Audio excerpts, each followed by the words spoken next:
European civilization is beating strong again. Paris is free. 4 years of courage and hope have been answered, and a flood tide of jubilation has burst forth. The people of Paris, always great performers in history's drama, rose to meet their liberators. Once more, France held high her head. Unswerving victory marched proudly along the Champs-Élysées.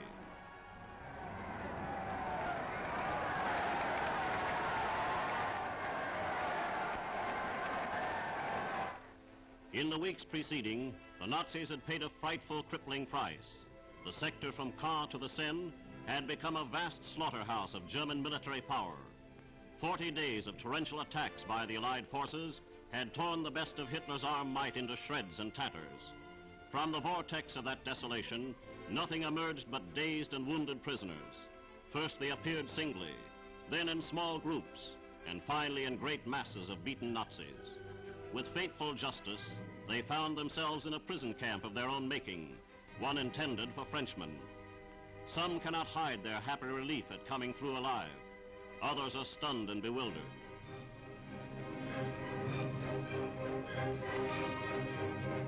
A 13-year-old boy has been a slave to the Nazis since they killed his parents in the Ukraine. Many of these men have not seen food for days. Meanwhile, the British clean up the town of Lisieux. It is a house-by-house and street-by-street assignment.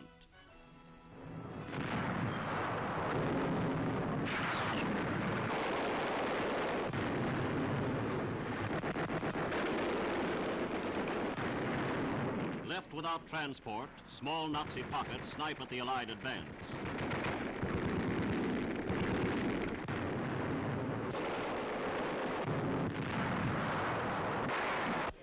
Great honor goes to the people of Chartres, who made of their town a key center of resistance. At 19, this brave and beautiful girl is a veteran of partisan fighting. General Charles de Gaulle stopped here on his way to Paris. It was from this chateau, 25 miles from the capital, that de Gaulle directed the French armored divisions. France acclaims this man both as a soldier and symbol of a nation reborn. To the American columns, moving at blitz tempo, went the distinction of first crossing the Seine. Patton's thundering armor breached the river, both above and below Paris. They forced the Nazi panzer divisions into the capital into headlong flight. One American spearhead smashed into Paris after German treachery flouted the armistice reached with a Maquis. It crushed a Nazi screen before the city. A tank and machine gun skirmish was waged at the foot of the Eiffel Tower.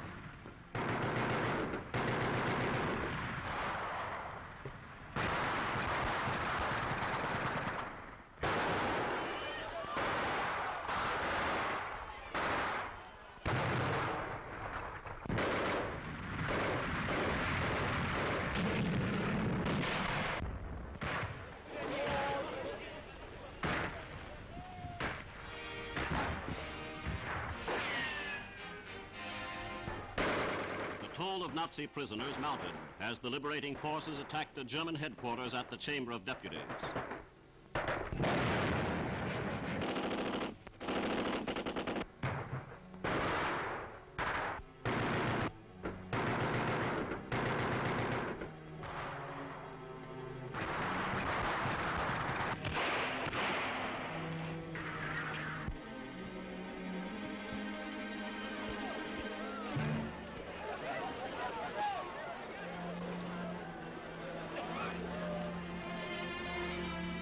Resistance was short-lived, and another haul of prisoners was taken.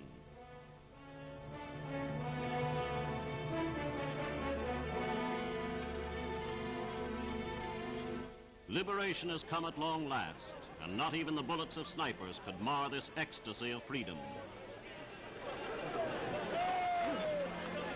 General Leclerc's armored forces rolled triumphantly into their beloved city. Many of these men have carried on the struggle since 1940. For 4 long years, they dreamed of this day.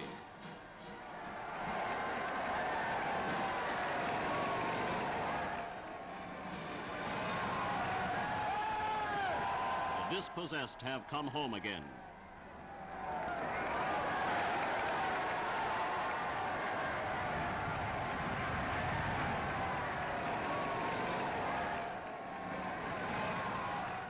although present unofficially, it was fitting that these Tommies found their way into the city.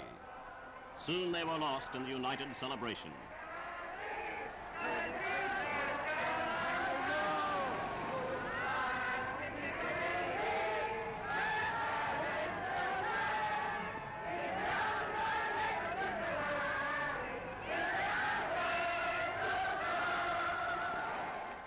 The spotlight fell brilliantly on General de Gaulle the moment he set foot in Paris. With his presence, Parisian joy was replete.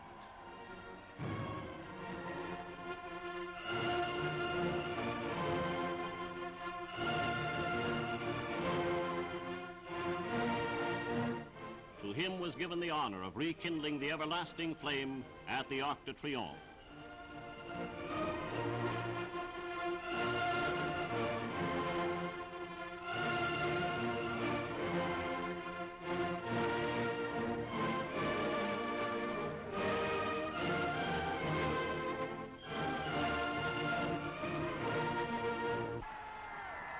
Four years ago, de Gaulle was distinguished only as an efficient officer, a soldier who knew the art of tank warfare.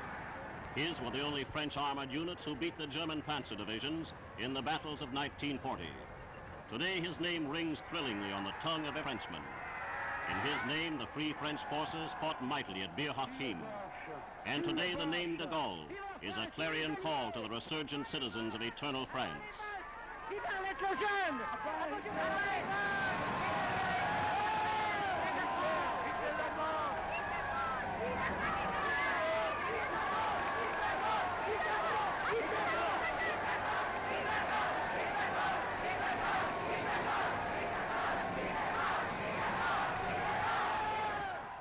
The largest square in the world, the Place de la Concorde, swells with its largest audience to greet this leader.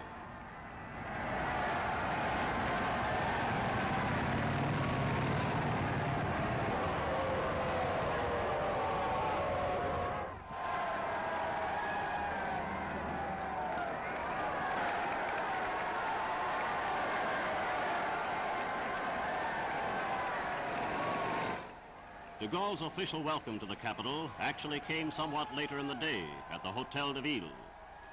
It was here that snipers fired into the crowds. There was a brief carnival of chaos as the troops returned the fire.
This incident only served to increase the fervor of the people and sharpen their cry for liberty.